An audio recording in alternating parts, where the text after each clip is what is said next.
call, please. Councilmember Mobley, Here. Mayor Pro Tem Johnson, Here. Mayor Trent.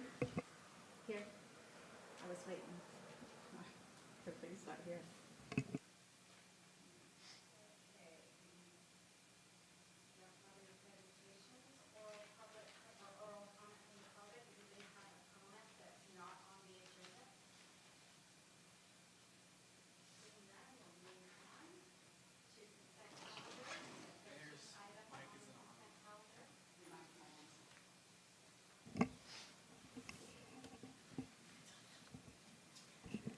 Okay, moving to the consent calendar, we have 13 items on the consent calendar. All of the department's monthly reports, approved temporary overhire of the payroll and benefits administrator position, approve biannual review and amendments to the city's conflict of interest code, approve amended part-time classification and pay rate schedule for fiscal year 24-25, approve selection of administrative assistant 2 for Parks and Recreation. Anyone want to pull any of those? I'd like to pull M. Pull M, okay. You want to pull any? Okay, go ahead with M. I just wanted to say congratulations on the new hire. I think she'll be an excellent addition. Okay, with that, do we have a motion to approve? Oh, public comment? Anybody in the public want us to comment on this consent calendar? No, seeing none, we'll close public comment. I'll make a motion to approve consent calendar items A through M. And I'll second. All in favor? Aye. Okay, consent approved. Moving on to city business. Authorize the interim city manager to explore an establishment of Fortuna's Enhanced Infrastructure Finance District.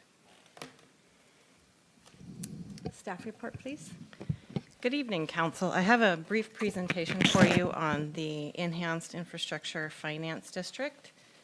And all right. There we go. So this evening, I want to talk to you about a possible funding option for capital improvement projects in the city of Fortuna.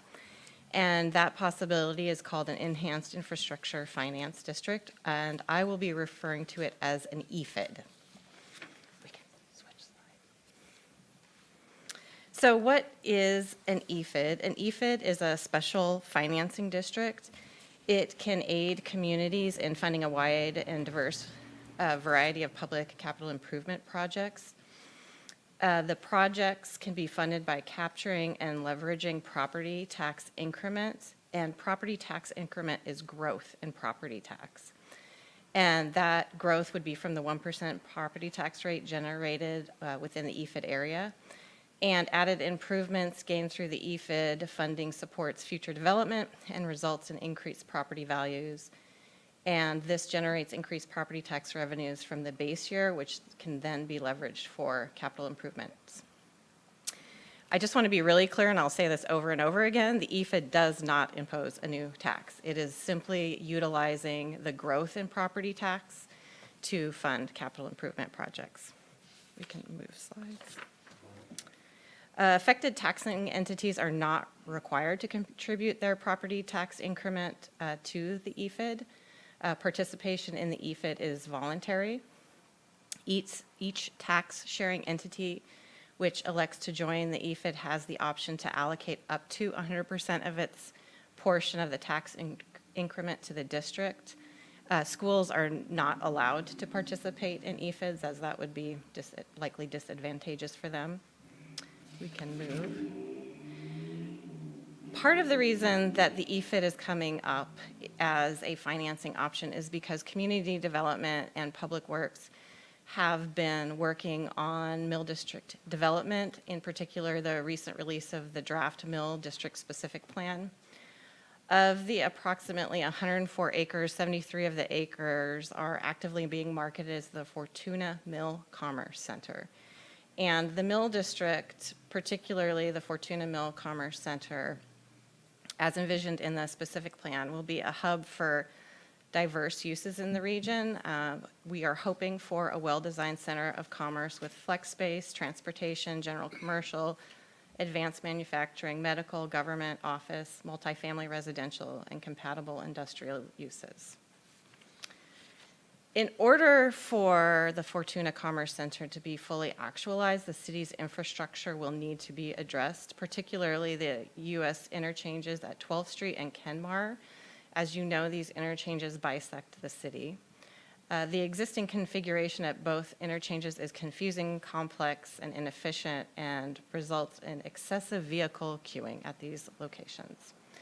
There is also limited to no pedestrian and bicycle facilities allowing for safe multimodal transport, and they're just visually not particularly pleasing intersections. The city has significant residential and commercial development potential, and the current configurations limit economic and residential development opportunities. So improvements to these interchanges will allow for the natural growth of the city and reconnect the city to the Eel River and allow for safe pathways for bicyclists and pedestrians. And here are some pictures of, maybe not. There we go. Pictures. These are some concept designs of what those interchanges are likely to look like. On the left is 12th Street and on the right is Kenmar. And so this is what we are hoping for in the future.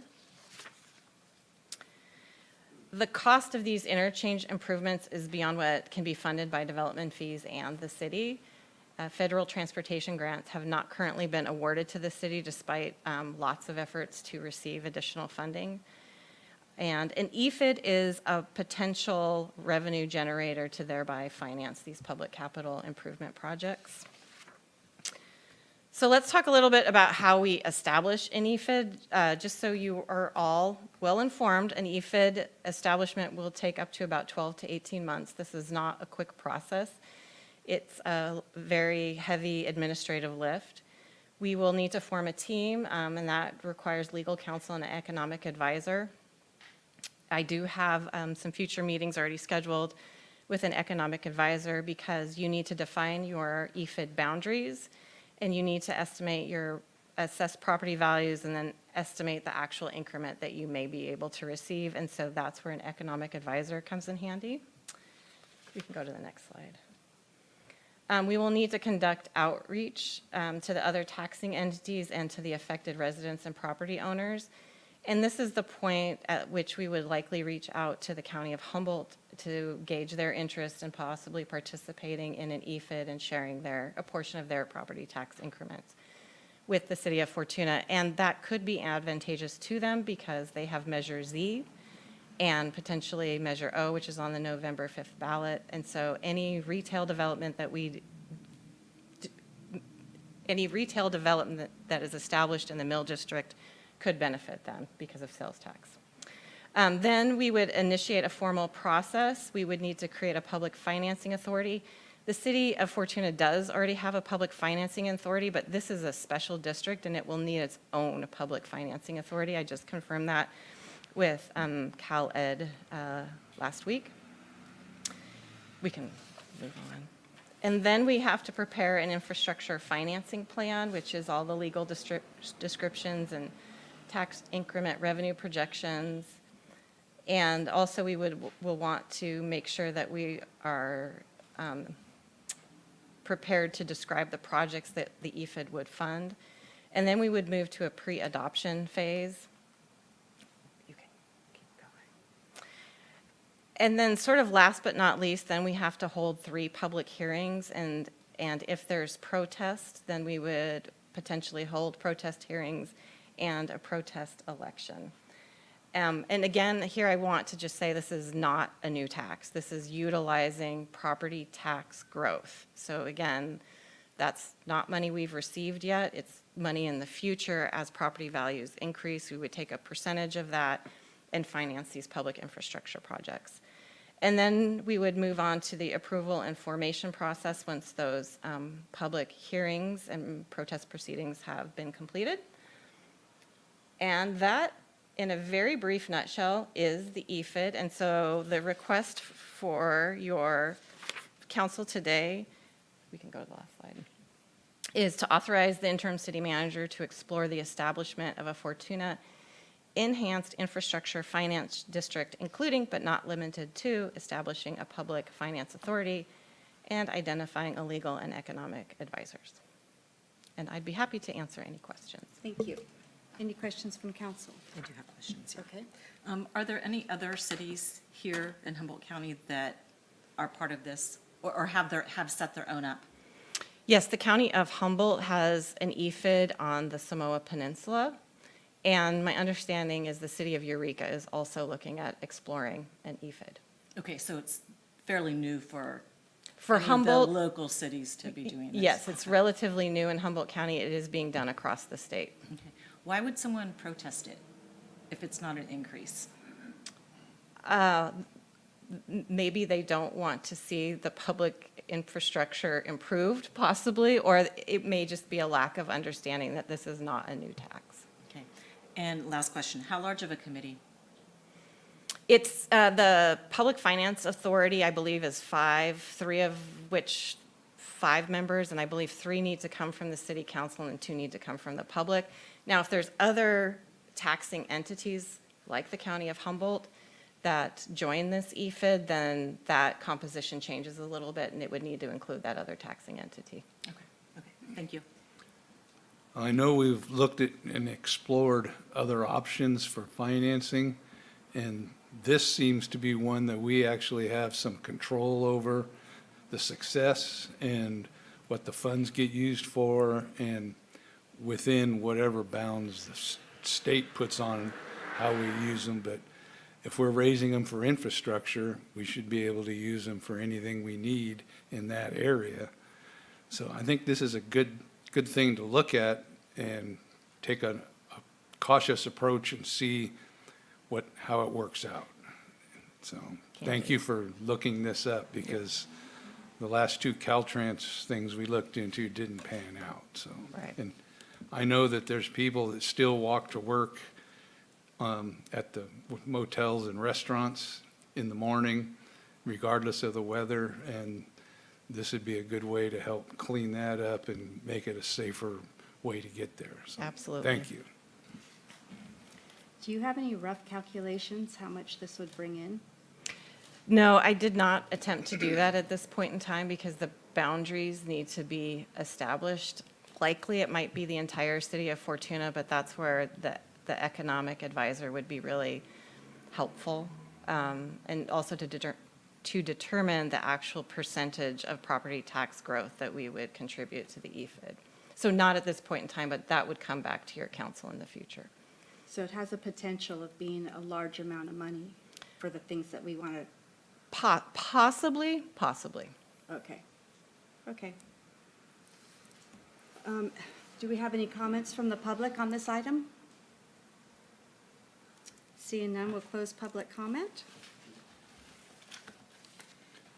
One of the things that has crossed my mind is that whatever economic benefit that comes is going to be down the road. We're going to be looking at the improvements and leveraging the future money for the improvements, at which point we can see the growth and the property, the mill district, for this case, come to fruition, and then something would actually happen. But until then, it'd be hard to picture what it could be, but we know it's going to happen.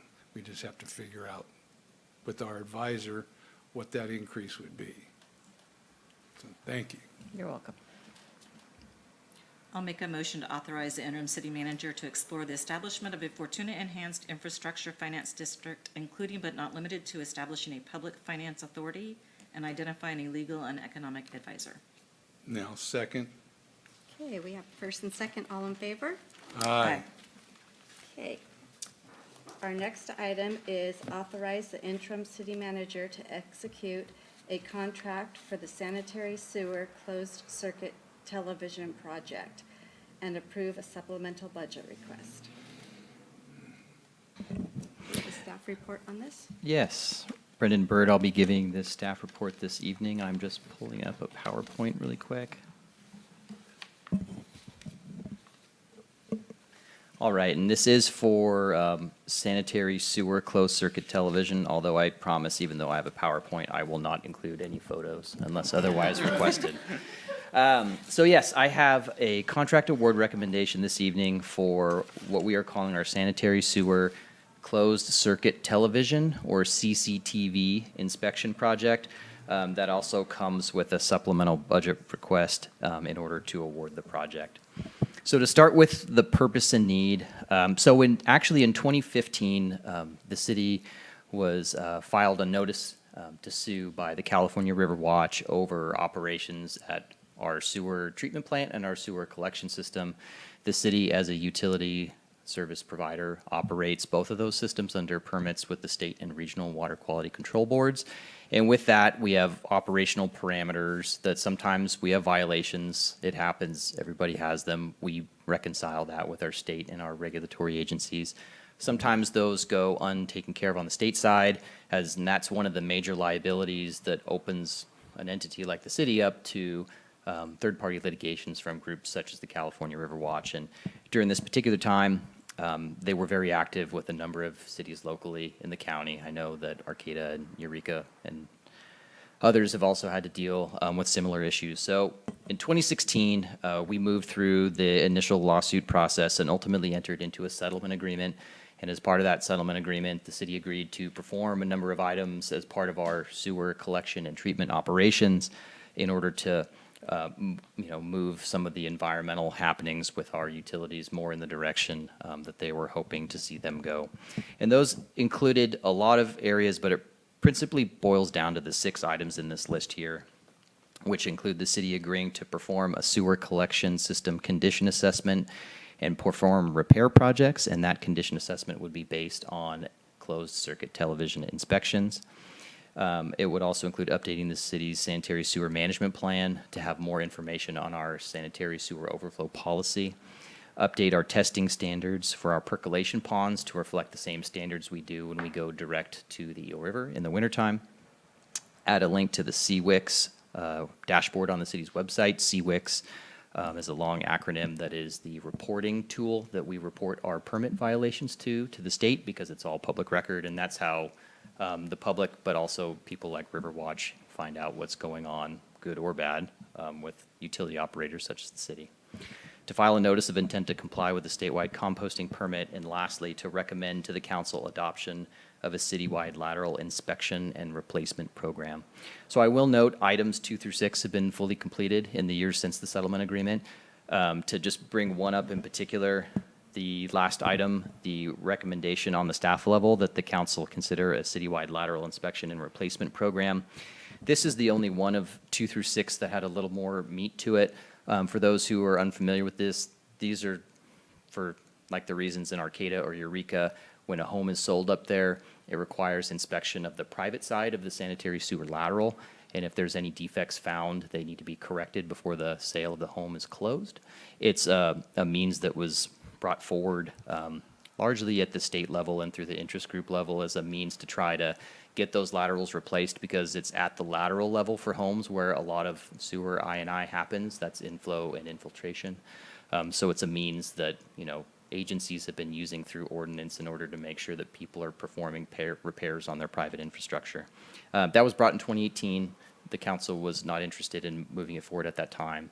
It's something that the city ultimately could consider if we wanted to find more mechanisms ultimately to reduce I&I in the city of Fortuna, and largely with capacity issues at our treatment plant and in our pipes, because it's stormwater entering the pipes instead of sewer water. But with all that additional information on that last item, like I said, we have completed items 2 through 6. For item 1, the city has approximately 53 miles of sanitary sewer transmission mains, or collection mains, I should say.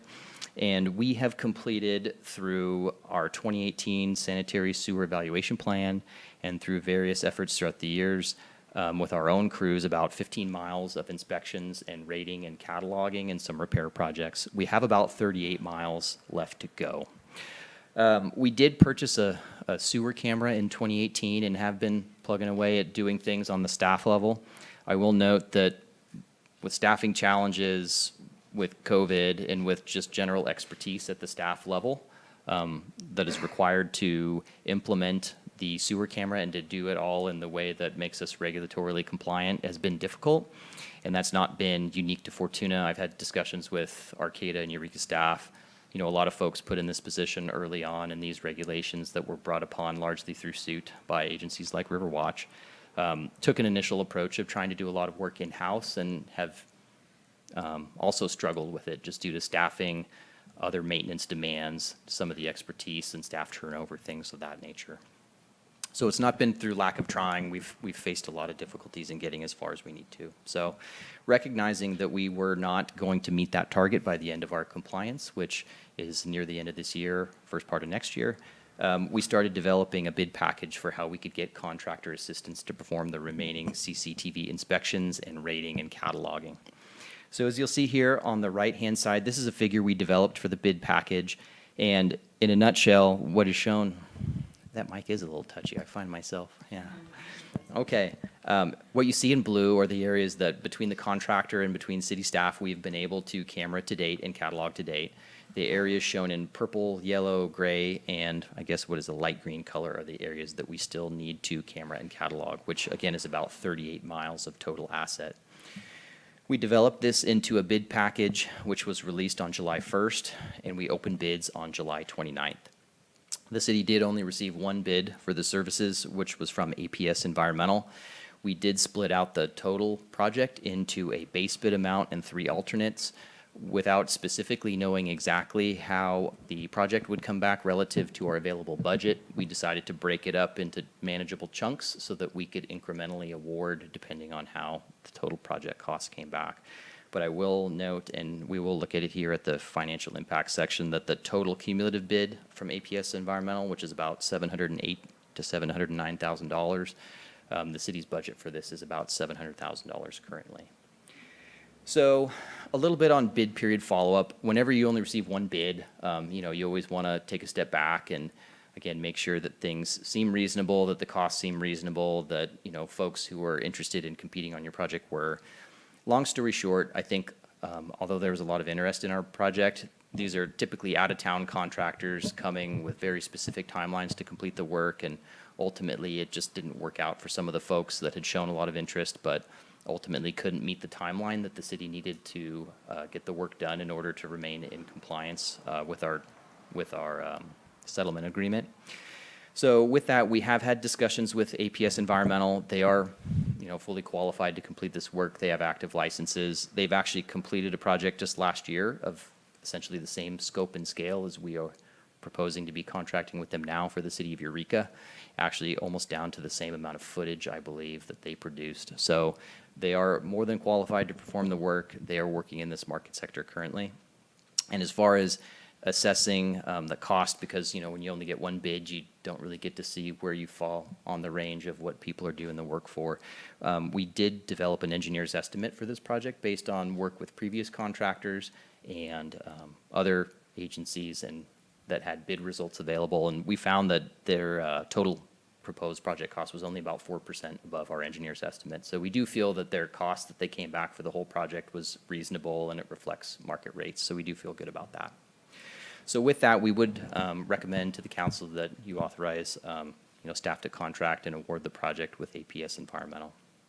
So going into the fiscal impact, this project is currently budgeted in the 24-25 fiscal year budget for $700,000, which reflects the engineer's estimate with a small contingency. To award the total project would cost about $709,000. So what staff are proposing is that in addition to council authorizing award of the contract, that you also authorize a $30,000 supplemental budget request, which would allow staff to award the entire contract and then to have a small contingency. This type of work typically doesn't result in a lot of change orders because you're not digging, you're not finding unknowns. About the biggest one you'll find is if you have to go to the other side of a manhole and go from another area because of a blockage or an elbow that you didn't anticipate. But typically they run pretty close to budget, and we'd actually propose initially to award the base bid and then bid alternates 1 and 2, which would allow to have a slightly larger contingency as the project progresses, ideally in a satisfactory manner. We could award that last one as we get closer. So that would be a means that we could reserve a little bit of extra funding if we needed to make sure that we were going to deliver the project on budget. With that, the SBR funds would come from Sewer Reserve Fund 560, similar to where the initial budget is coming from. And that has a reserve fund balance of, I believe, over $10 million, and our finance director could probably provide a more accurate accounting of that. Lastly, I do want to note that these costs have been included in the CIP, in the budget, and in the sewer rate study that we completed recently. So it's not something new. It's not something we haven't anticipated for or budgeted for. It's a small adjustment, fortunately, to complete the work that we anticipate doing. So with that, I'll close it out and just leave it with the recommendation, which is that the council authorize the city manager to execute a contract for the sanitary sewer CCTV project with APS Environmental and approve a supplemental budget request of $30,000. And with that, I am more than happy to answer any questions, and thank you. Thank you. Questions from council? Go ahead. Brendan, what are the alternates? Are those phases of the work? Are those locations? Yes, actually, I will bring up my share again. The alternates are the different zones as shown in that map I had. So we split the city up into discrete areas consistent with this map. So you'll see up here in the yellow, I believe this is the base bid area, which we call the downtown. The gray is what we call the lower midtown area, which is bid alternate 1. The green in the bottom, the Campton Heights area, I believe, is bid alternate 2. And the Riverwalk area over here is bid alternate 3.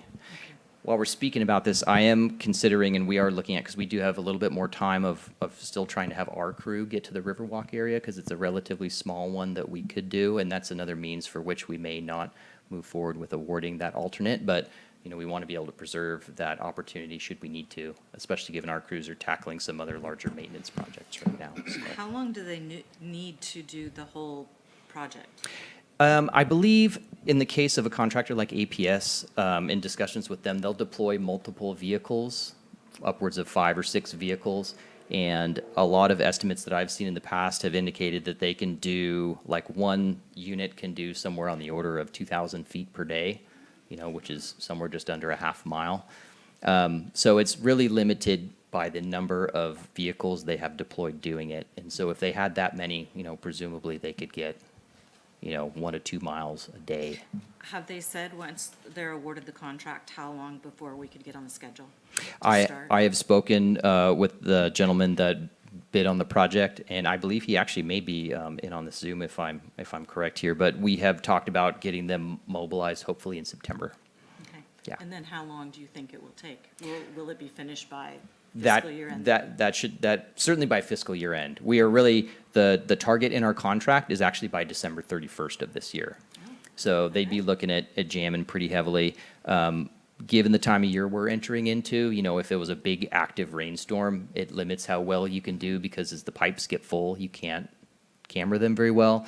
The flip side of that is, as you're in the winter and the pipes are flowing full, you need to do less pre-cleaning in order to get a good camera inspection. So there's the potential for some schedule creep due to lost days with the storm, but otherwise they should be able to, plug along most days and hopefully get done by that December 1st date. So, or December 31st, I should say. Okay, thank you. That's all I have. Any questions, Mike? No. Okay, I'll open public comment. Anybody in the public have a comment on this item? Okay, seeing none, we'll close public comment.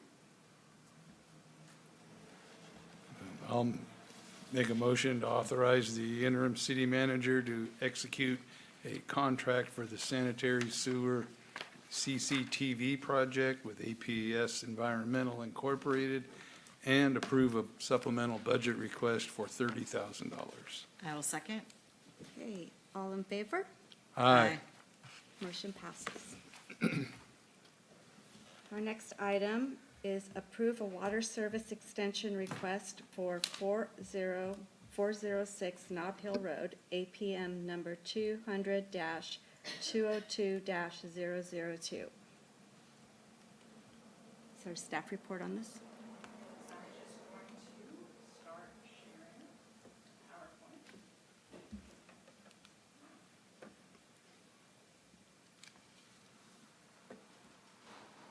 Sherry, is your microphone on?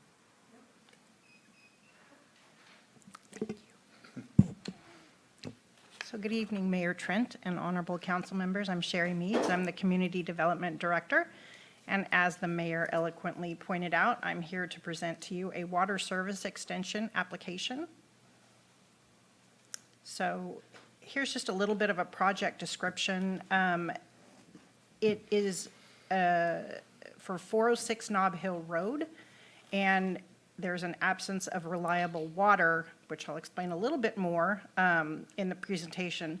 And the reason I'm here before you tonight is this is a property that is outside the city's jurisdiction. It's County of Humboldt, but it's within our sphere of influence. And what that means is it is an area that the city has a plan to eventually incorporate. We don't know when that'll happen, but it's one of those things that you look at in long-range planning as an area that it, establishes the final build-out and boundary of the city.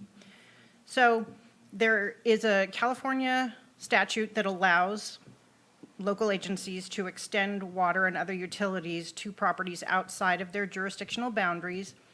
And for us, it requires approval by the Humboldt County Local Agency Formation Committee, commonly known as LAFCO.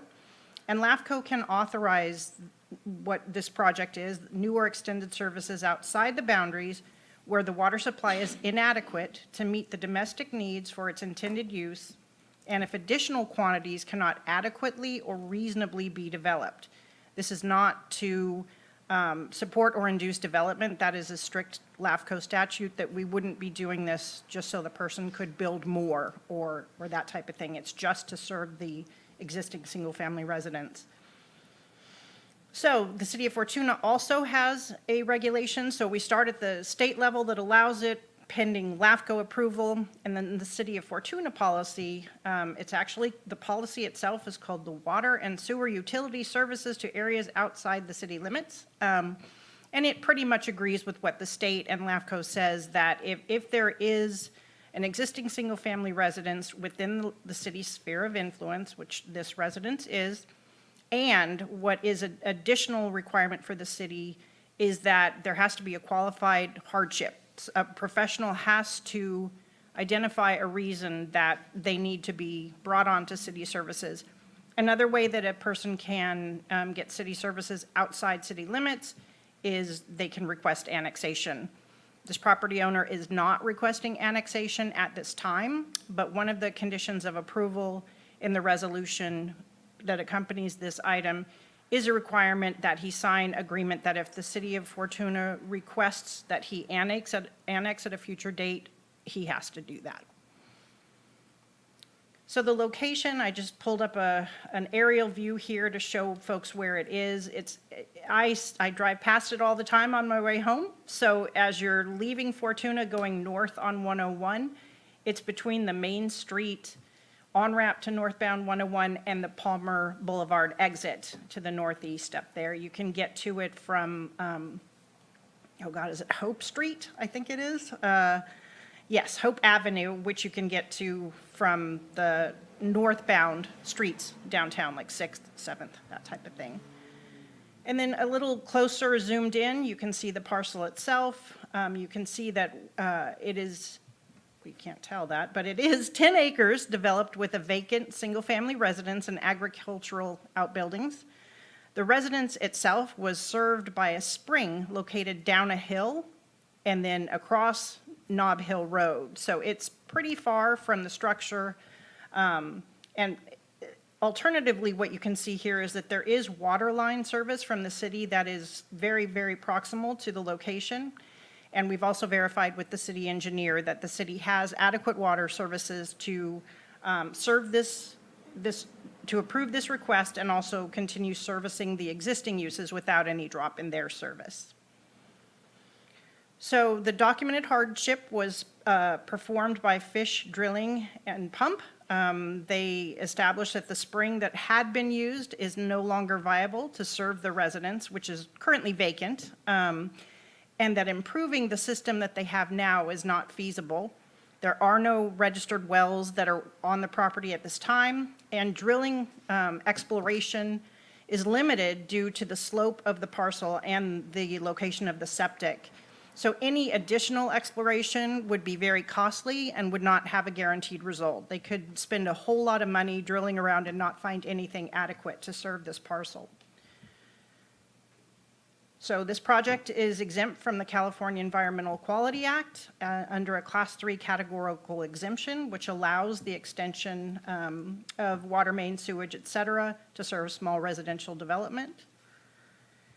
The next steps would be, upon council approval of this water service extension application, staff would submit an outside agency service request and all of the supporting materials and the fee paid by the applicant to LAFCO for their final consideration and action. So after tonight, you would not have to do anything else if you so approve this.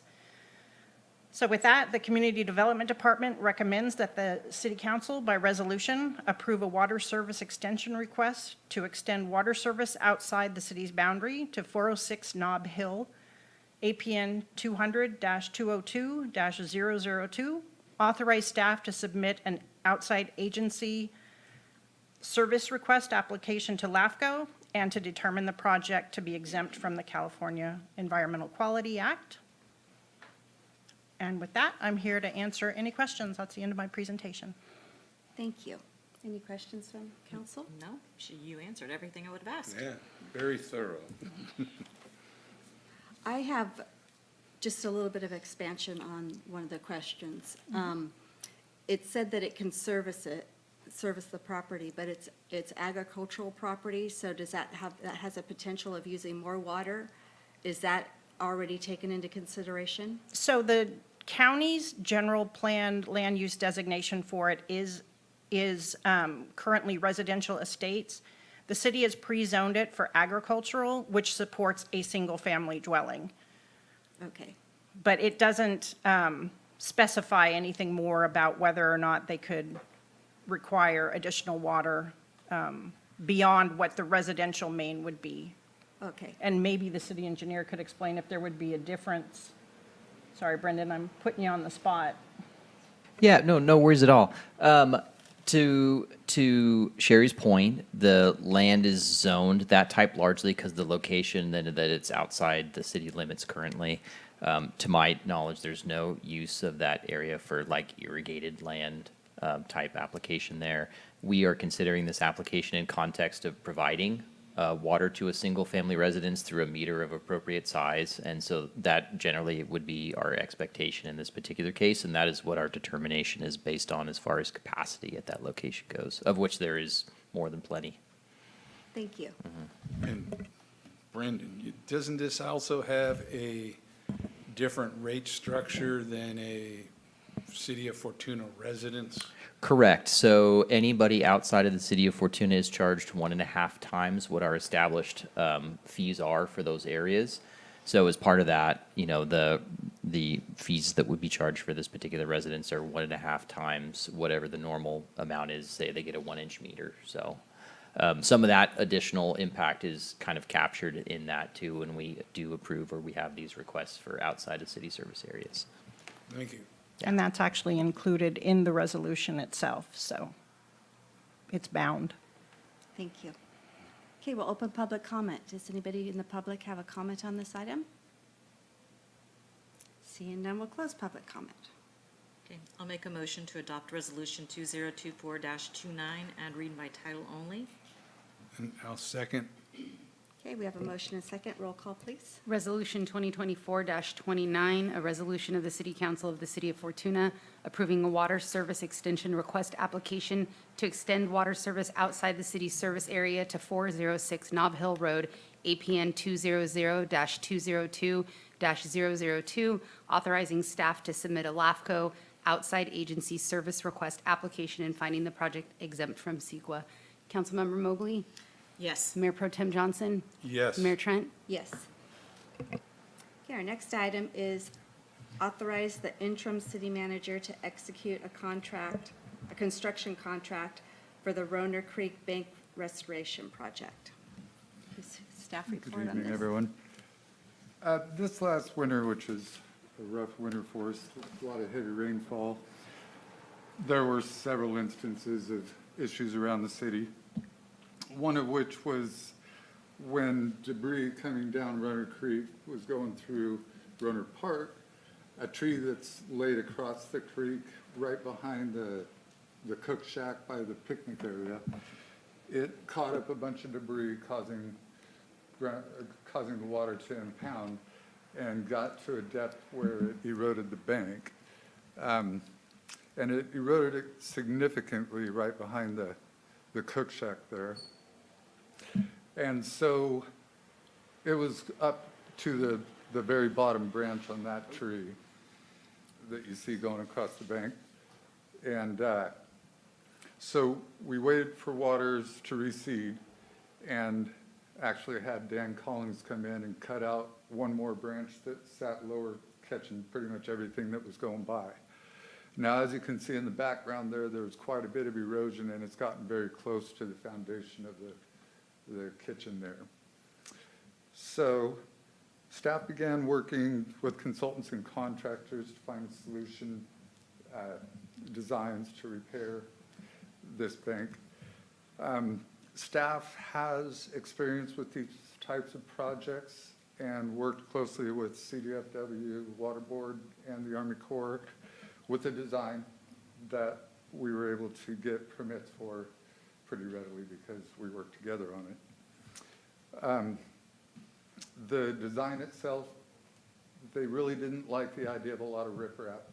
So we made a hybrid kind of riprap wall about 6 feet tall, 5 or 6 feet tall, and then soil layers going up above there, which those soil layers will be planted with willow species for stabilization. And I do want to mention that city staff will be doing the revegetation efforts and the monitoring for this project. So the bid package was released publicly on August 1st, and the bid openings were on the 12th. The city received 3 bids. The highest bid at $60,000, the next bid was at $55,500 roughly, and the winning bid was $44,898.40, which that is what staff is recommending that the city council allow the city manager to execute. Not to be outdone by precision, staff is also suggesting that we have a contingency for $51,001.60, bringing us to a nice friendly round number of a not to exceed $50,000 contract. So we did find that Mobley Construction MCI was confirmed that the bid was fully responsive. So with that, staff recommends that council approve contract not to exceed $50,000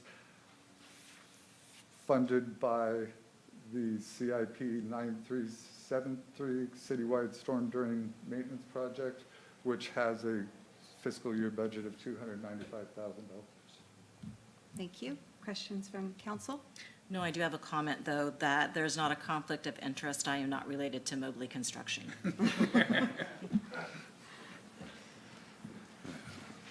Okay, we'll open public comment. Anybody from the public have a comment on this item?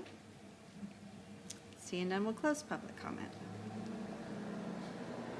I make a motion, we authorize the interim city manager to execute a construction contract for the Roner Creek Bank Restoration Project with Mobley Construction. I'll second. Is this voice vote? Yep. Okay, all in favor? Aye. Okay, motion passes. Okay, our next one is approve a supplemental budget request for the P Street Sewer Replacement Project, CIP 9121. staff report on this?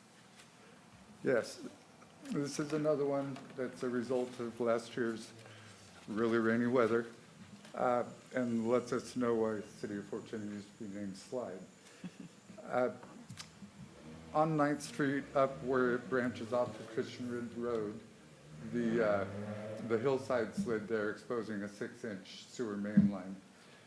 The ground above it that still remained is putting tremendous pressure on the pipe.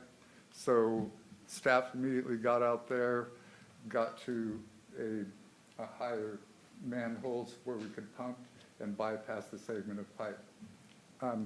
We've been utilizing power from a neighboring resident ever since, and pumping to a spot in 9th Street where we have blockades and stuff that is really impeding the upper parts of the 9th Street.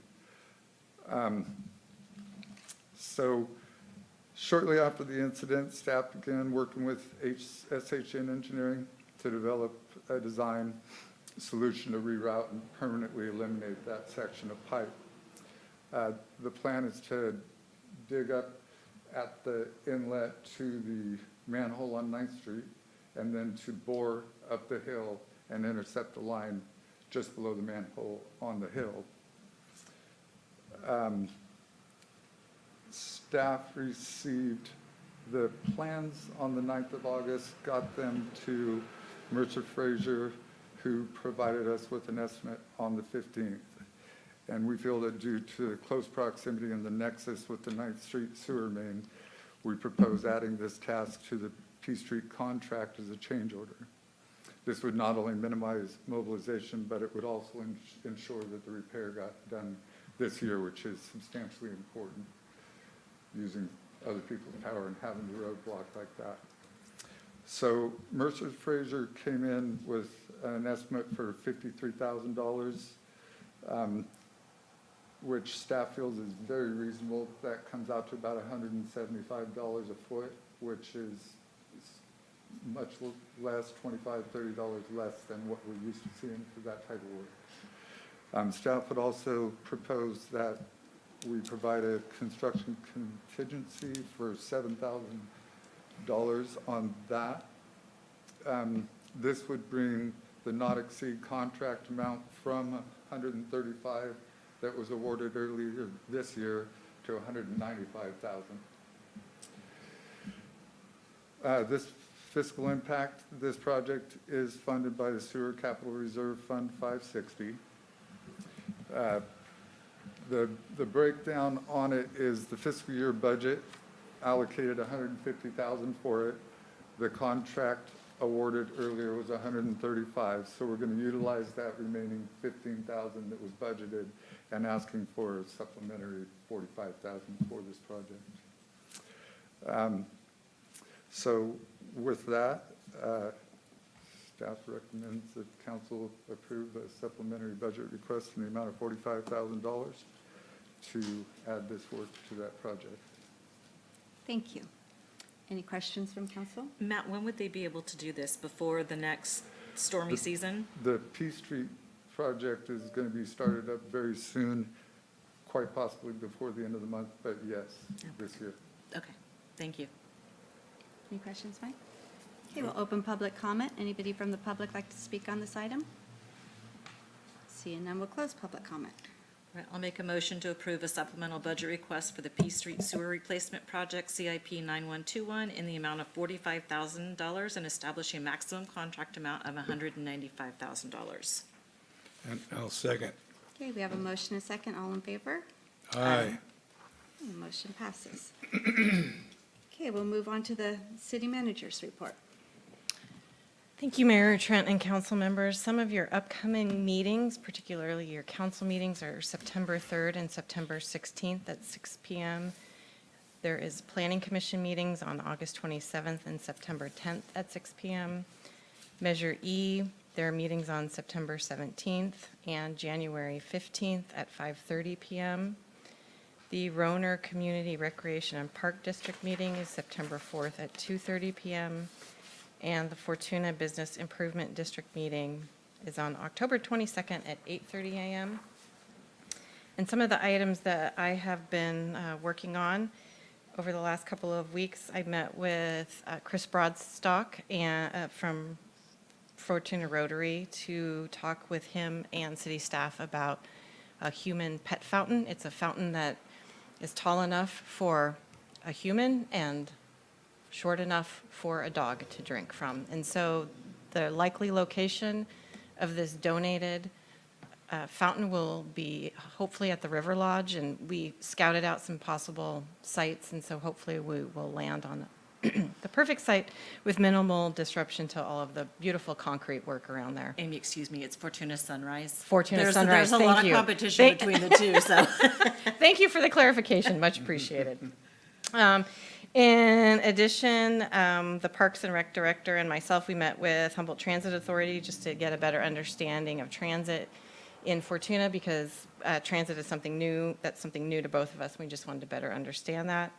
I've also wrapped up the Measure P presentation. As a reminder, we have a sales tax measure on the November ballot, and that is a 0.75% sales tax measure to maintain and improve public safety and parks and all the other essential services such as pavement and other public works functions, as well as planning, P. There's lots of Ps, parks, planning, public works, police.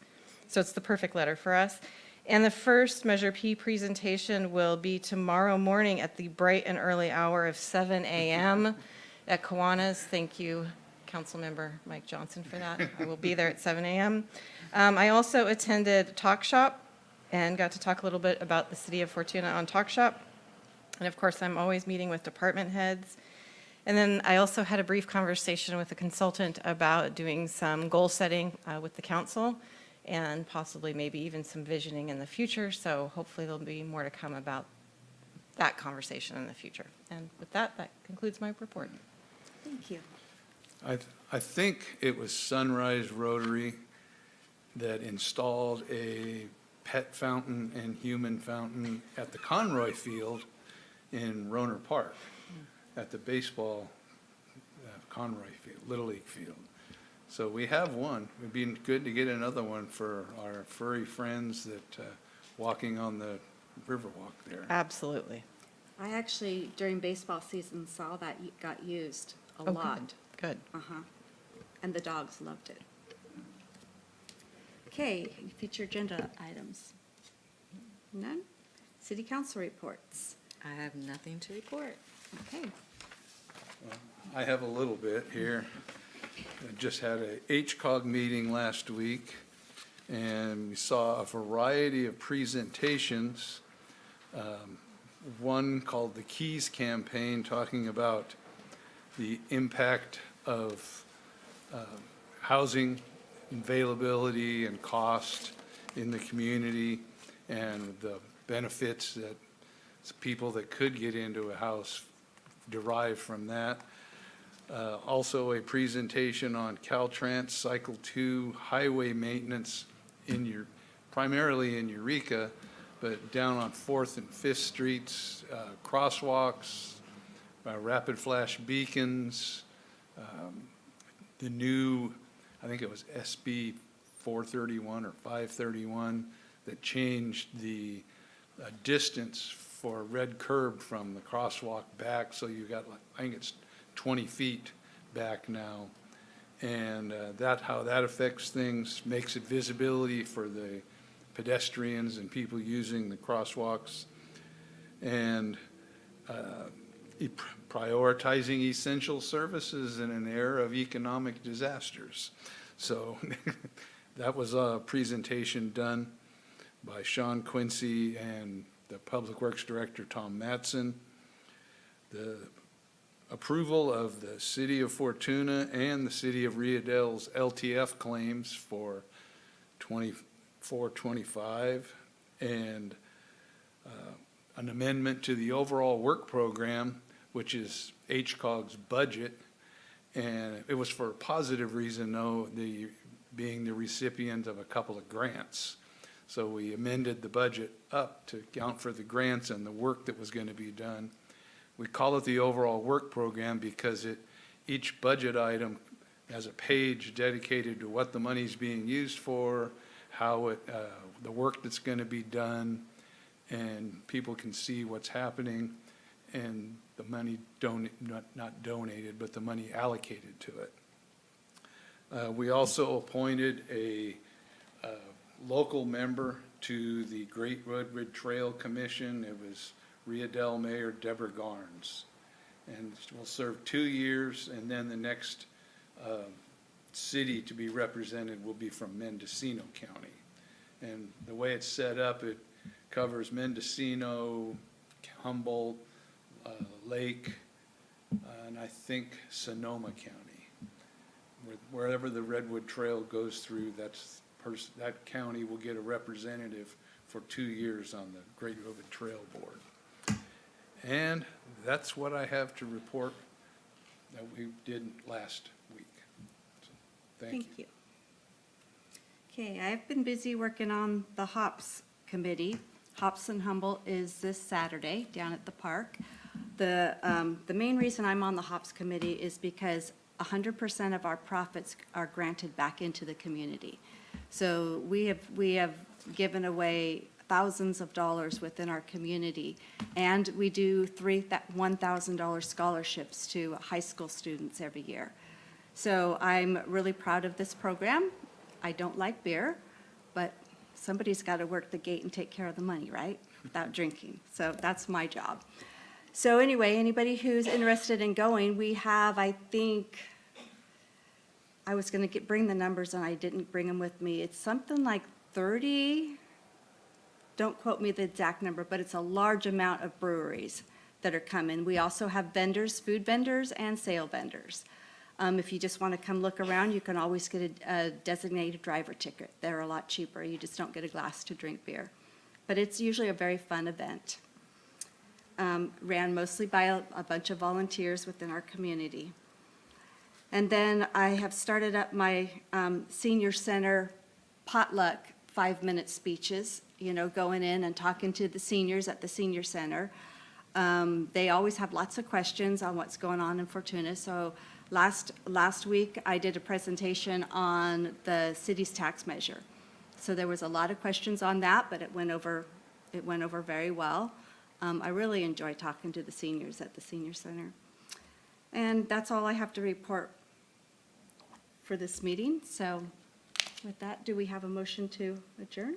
I'll make a motion to adjourn. And I will second. Meeting adjourned. Thank you all for coming.